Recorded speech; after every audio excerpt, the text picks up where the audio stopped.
Assalamualaikum warahmatullahi wabarakatuh. Kapan Arema FC juara Liga lagi? Begitu ditulis dalam perspektif Galia Prastio Radar Malang. Pertanyaan itu mudah untuk dilontarkan, tapi sulit menemukan jawabannya. Sejak kompetisi bertajuk Liga 1 sampai Super League, Arema FC lebih banyak jadi partisipan dibandingkan tim pemenang atau penantang juara. Pada kompetisi musim ini misalnya Singoedan sulit menembus posisi 5 besar. Malah ada potensi mengulang capaian pada Liga 1 musim 2024-2025. Pada waktu itu, Arema FC mengakhiri kompetisi dengan berada di posisi 10 klasemen, tapi kemenangan atas PSBS Biak pada Jumat malam lalu pada tanggal 15 Mei bisa membuka peluang tim merangkak ke peringkat 8 atau akhir musim. Dan sudah dipastikan paling mentok Arema FC akan berada pada peringkat 8 atau 9. Berdasar informasi yang ada, hanya 2 kali Arema FC berhasil finish di posisi 6 besar. Pertama pada Liga 1 2018 menempati urutan 6. Kedua saat Liga 1 2021-2022 berada di peringkat 4 klasemen. Sedangkan pada Liga 1 2017 dan 2019 finish di posisi 9 pada akhir musim. Lalu menempati posisi 12 pada musim 2022-2023. Berada di ranking 15 saat kompetisi 2023-2024 dan nyaris terdegradasi. Musim lalu tim ini finish di posisi 10 klasemen dengan mengoleksi 47 poin dari 34 pertandingan. Berkaca dari statistik itu, tak terasa Aremania sudah 16 tahun melihat Singoedan tak mengangkat trofi juara liga lagi.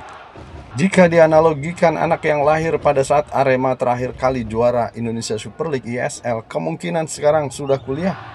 Atau analogi selama waktu itu Miosol bertransformasi menjadi Nmax dan BlackBerry berganti dengan ponsel Android.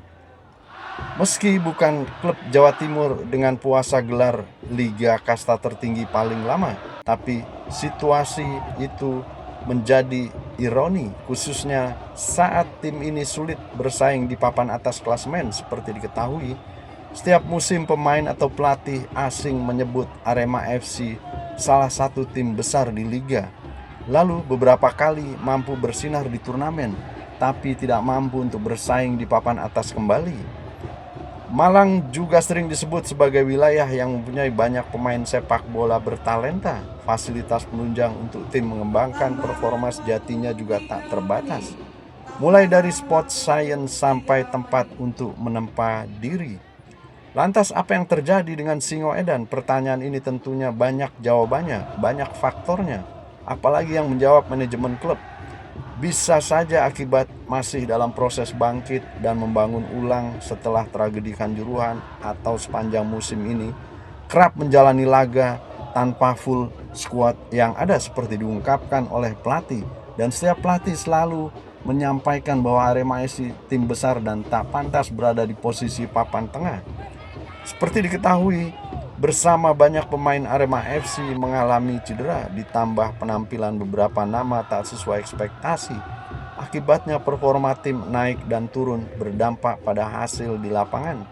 Apapun yang dikatakan klub dan elemen tim setelah musim ini berakhir, saya pikir sah-sah saja. Toh mereka juga berada di internal tim.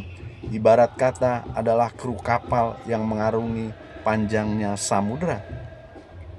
Dalam situasi sekarang, yang perlu ditanyakan Aremania ke Arema FC tak hanya mengapa, tapi adakah keinginan menjadi juara liga? Dan tentu saja ini akan berdampak pada anggaran yang ada.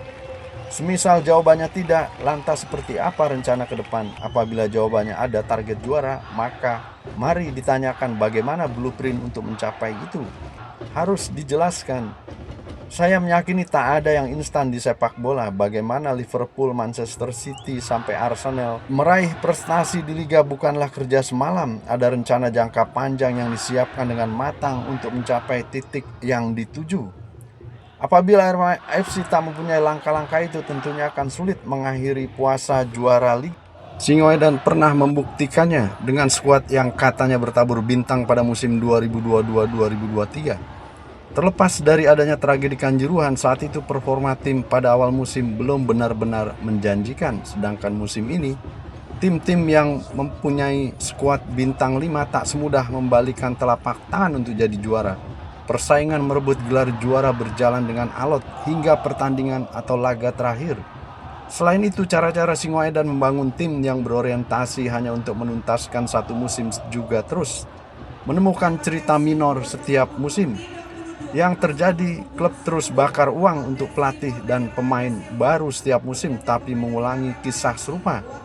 Bahkan musim ini perlu diketahui, target Arema FC sejatinya finish di posisi 5 besar. Berdasar keyakinan kami, blueprint mengembalikan kejayaan juga tak pernah disampaikan ke publik, dan untungnya pemain ke-12 tak ada yang mempertanyakan itu. Fokus klub hanya bagaimana menuntaskan musim kompetisi ini. Saat prestasi menurun, solusinya hanya mengubah skuad. Pada tengah musim, efeknya terkadang positif dan sering juga tak banyak ubah keadaan. Bila dilihat di klub-klub dunia, Manchester City memulai kejayaan yang telah konsisten di Liga Inggris dengan merekrut Ferran Soriano sebagai CEO dan Tixi Begiristain, direktur olahraga. Dua otak di balik era keemasan Barcelona itu membangun struktur klub lebih maksimal dengan filosofi jelas, mulai dari akademi sampai tim utama. Lalu pihak klub menginvestasikan dana triliunan untuk akademi dan fasilitas olahraga. Memang Arema FC tidak akan bisa menyamai biaya yang dikeluarkan oleh klub-klub dunia. Meski tak apple to apple membandingkan dengan Manchester City, tapi jika melihat contoh itu bisa dibilang punya fondasi kuat, sangat menguntungkan klub. Yang paling penting adalah fondasi klub. Perlu diingat bagaimana performa timnas Jepang sekarang juga bukan kerja semalam atau instan. Jika ada menyebut Singoedan saat juara ISL 2009-2010 tak gunakan blueprint juara tapi berprestasi. Sekarang beda cerita dan situasi. Mengulang cara-cara itu kemungkinan akan membuat tim meraih prestasi seperti beberapa musim terakhir. Tapi kami meyakini Arema FC sudah memikirkannya jika berkaca banyaknya pemain belum berkepala tiga di skuad sekarang. Dan tentu saja kesempatan bermain pun sangat penting. Kita melihat bahwa kesempatan bermain pemain-pemain yang ada di skuad Arema FC pun cukup minim, sehingga itu juga menjadi catatan khususnya bagi perkembangan pemain-pemain tersebut di Arema FC. Begitu kiranya satu pertanyaan yang terus menjadi pemikiran, kapan Arema FC bisa juara lagi? Tentu saja ini akan sangat tergantung pada orientasi dan target serta blueprint dari klub Arema FC itu sendiri. Dan Aremania pun tentu saja patut mempertanyakan tersebut. Dengan skuad yang ada setiap musim, apalagi menjelang musim mendatang. Begitu kiranya sedikit informasi yang bisa kami sampaikan kali ini. Semoga bermanfaat. Sampai bertemu pada informasi video kami selanjutnya.